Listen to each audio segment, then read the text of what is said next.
Hi. I think we may be live streaming it, and we're about to now. So, welcome everybody to another edition of the Blue Continent Podcast, brought to you live with the with my guest today is going to be Ott Vatter, is the managing director of the e-Residency program in Estonia. They, as you know, this program is mostly about innovative ideas and approaches to global issues, usually sustainable. And part of that, the sustainable aspect of this one, is how we reduce our carbon footprint overall. A lot of digital work, eliminating commutes, that kind of thing. And also, if you live your life in a country that has limited its ecological footprint for the common citizen, I suppose you're making a contribution there as well if you move to a place like Estonia. Estonia is a gorgeous Nordic country that is experiencing a lot of growth these days. They're very progressive in their policies, a very clean country. And they do kind of call it a Nordic country, even though it's not Scandinavian. A lot of people think that the borders of Scandinavia and Nordic mean the same thing. There's a lot of crossover, but they're different. The culture is not quite Scandinavian, or the language is not Scandinavian, even though the Northern European culture is in that Baltic region is very similar. But I'm waiting for my guest to join me, and here he is. Hold on a second.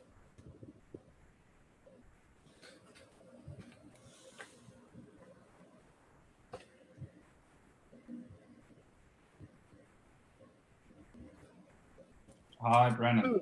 Am I speaking with Ott Vatter? Yes, this is me speaking. Very nice, very nice. Thanks for joining me today. I love your background. Nice to be here. Well, okay, so I'm a little jealous that you're in Estonia, but not too jealous because behind me here is the incredible U.S. Virgin Islands, which is where I live. It's quite a place to spend the time here. Not too shabby. Yeah, I'm kind of doing a little digital nomad routine myself out here, and I was wondering if you could talk a bit about that program. Thanks for you. You're the managing director of the e-Residency program, is it? Correct. Okay, and I did see that you've been engaged in this, in that role and with that department for at least 5 years now. Is that true? Yeah. That is also correct. So, and you guys have lightning fast internet, so there's like no delay. I always appreciated that when I was in Estonia. You guys are as good as it gets. But I wanted to ask, since you've been involved in this whole program for the last 5 years, and then COVID hit and everybody's sitting at home, is this your moment? Did you guys predict this? Well, we have been preaching this e-Estonia story for a decade at least, and it's correct to say that now, given of course this sad event, but given that event, our kind of prophecy or the story that we've been telling for the past decade, now people are starting to understand it, and it is a kind of wake-up call for the other governments and countries, and also people and private sector, to understand that digitalization is key, and we should hurry the fuck up. Yeah, no, that's true. Now your program, I guess you just launched the Digital Nomad part of it last month, was it? The official applications coming in? Yep. We launched it 1st of August, and we've been working on it for a while now, about 2 years, and compared to the other regions that are coming up with a similar visa, our government is not so well, the main difference is our government, or Estonia, is not so tourism dependent. So this wasn't for us. This wasn't kind of a COVID response to get some people, Right. in this desperate time. Some of them just threw these programs together just because they're like, hey, come to our island. Look at what Estonia is doing. Yeah. So the need for the program actually came from a lot of user testing and user interviews with e-residents, and we did a kind of anthropological study to understand the needs of e-residents, and we came to the conclusion that today there are so many freelancers who are actually traveling with a tourist visa, but are working at the same time. I mean, I do it, you do it, we all do it. Yes. And it's just legally speaking, it's a loophole, because during your holiday, if you open your computer and you look at your email, so technically, it's illegal, which is nobody. stupid. Nobody's going to abide by a rule like that. Yeah, exactly. So we thought that there's kind of a loophole that nobody's looking at, and given the kind of growing freelancers community and where the world is heading, there has to be some government that starts to kind of knock on the door and ask, we should solve it in some way. And so it's not the perfect solution that we've created, but I think it's the first step in these kind of turbulent times to understand how do we solve remote working, the tax implications, and how do we provide a kind of safe haven for these new kind of entrepreneurs. Sure. Somebody had to be first, and you said, why not us, right? I mean, we were first with e-Residency, we were first with the identity card and a few other things, so it was a logical step for us. Actually, it was just a couple of years ago, when I was there partially to open up a bank account for a non-resident company there. Nice. We ended up changing plans before I did that, but I still went. I took the trip anyway. I already had the ticket, so. So you have the first-hand experience of Estonia. Yeah, no, it was great. So there are so many questions that come up with something like this. My head just started going off. First of all, is the Digital Nomad 1-year visa? Is it renewable? Yes. It is. So if somebody did want to stay there and they renewed it and they just really found a home there, after 8 years, they could then apply for residency or for citizenship if they wanted. So it's a classic D-type visa, which is kind of quite ordinary in the EU, and we recommend, of course, that if you feel that you want to stay for a longer period of time, then of course we recommend changing your status to a resident, because then the benefits are better, and you don't have to prove your income and all of the little details. Okay, but, so you can adjust it into a different visa if you want to. So this is kind of, let's consider this as like an entry-level visa to check out Estonia if you're not really sure and you want to see what's happening here. So for example, in 2018, we had a boom of e-residence applications from Japan. And then we had a lot of Japanese people coming basically to e-residency office, knocking on our door and asking, hey, I wanted to see if e-Estonia is a real place. Are you getting some applicants from Hong Kong recently? We've been getting a lot. I imagine. Tell my followers and listeners, what are some of the reasons why Estonia would be a place that would want to live? Well, first, definitely not the weather, but you're doing a great job of salesmanship right here, by the way. Setting very realistic expectations.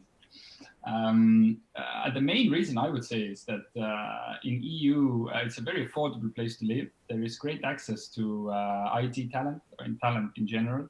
You can travel around EU quite effectively. You can still invoice your customers in other countries while having your company virtually in Estonia, doing everything from your computer, not spending too much time going into different public offices or private offices. So we function basically online. 99% of all state services are online. You can't get divorced, you can't get married or buy or sell real estate. But now the buying and selling real estate was also solved during COVID. So basically just marriage and divorce that you can't do online. So, I mean, the culture, of course, it's great, it's really one of the highlights of all European culture. It's very a comfortable place to live as well. I found the city of Tallinn was as beautiful a European capital as small capital as you'll find. Really not congested. Great public transportation. Don't you guys have free public transit or something too? Yes, we do.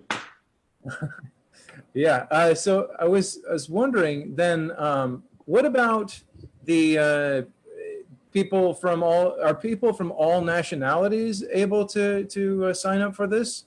Is it? We don't have any restrictions, so we're not discriminating. But what you have to prove, the criteria as for every D-type kind of working visa, you have to prove a significant income and the 6-month kind of bank statement to a monthly income of $3,500. And the reason for that is that we in Estonia should have the understanding that you can get by, but also that you would get by in some more expensive country in EU. So that's the reason. You're not going to be a burden on society, right? Now you said 3,500. I think you mean euros. It's about $4,130 US, isn't it? Right. That's what the current math and exchange is. So that means that this is open if people want to come from North Korea, people want to come from I mean, what if Lukashenko wants to come up there, if he wants to get out of town, I mean, we're not discriminating by nationality.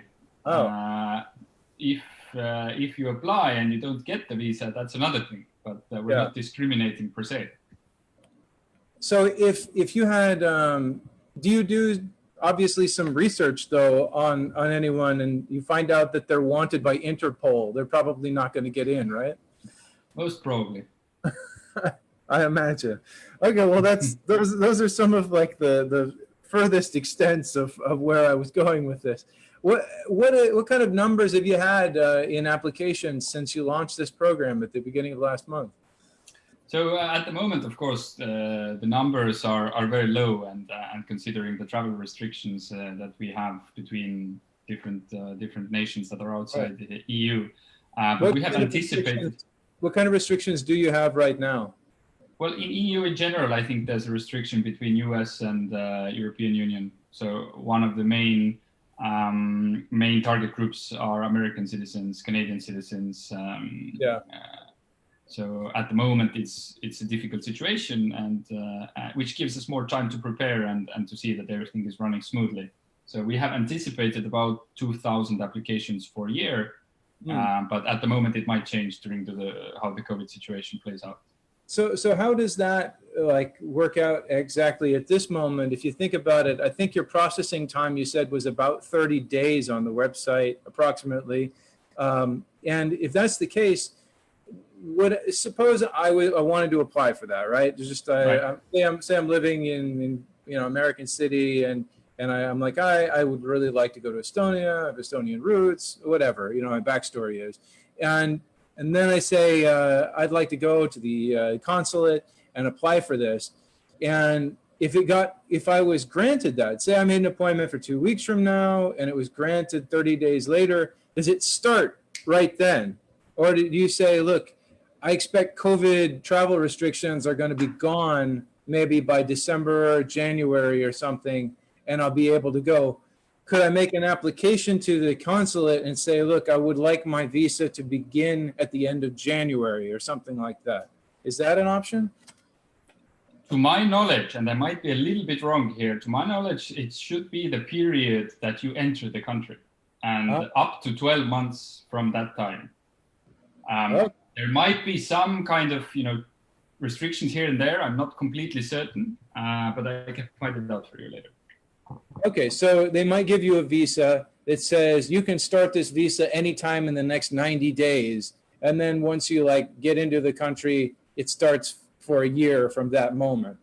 Something like that. I would guess that's the general gist of it, yeah. Something like that.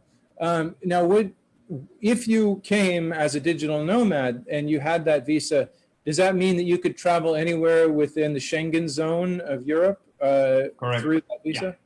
Yeah. Okay, for that whole year. So really, if you got one of these visas, you could be spending the next year on the Dalmatian coast of Croatia or something, as long as you were, keeping the requirements in Estonia.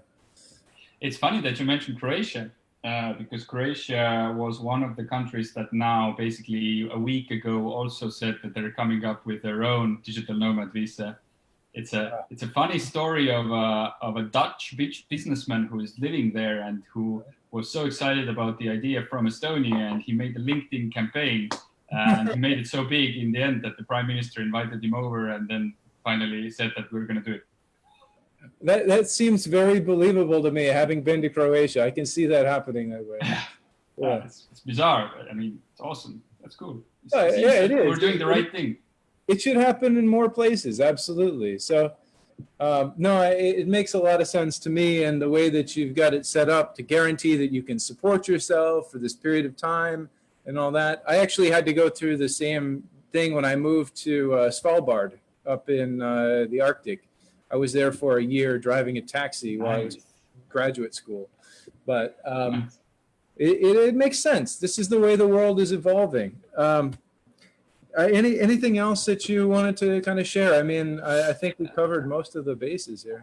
I would say that, as a background information, the Digital Nomad Visa is a kind of continuation of the Estonian e-Residency program. And just to have a few words about the e-Residency program, it's a virtual kind of residentship. That means that you can't come to Estonia physically, but we give you access to Estonian digital services. And the main digital service is company creation from anywhere in the world. And through the research or the experience that we gathered with e-Residency, we understood that they're interested in something like the Digital Nomad Visa, and then we kind of worked on that and created that. And today there are about 6 other e-Residency programs in the world, and already within these past months we see at least 5 or 6 Digital Nomad programs. So it's cool to see that it's actually evolving, and other governments are also seeing the value in it. But we hope to be the first. Good. You hope to be the first. Yeah. Yeah. Well, I think it's great, and I hope more countries open up to this kind of thing. I think one of the reasons why it works for you guys is because Estonia has a great history of transparency in government and a lot of trust in government services, which is, you've got a clean slate. You got a lot of countries have not as much trust from their citizens as you do. We do our best. Certainly. Well, thanks for joining me. It was a pleasure talking to you, and I hope that this program goes real well, and not only is a great benefit to the country, but to a lot of people, give them an opportunity or a reason to come out there and experience what you have to offer. So thanks for the invite, and take care, everyone.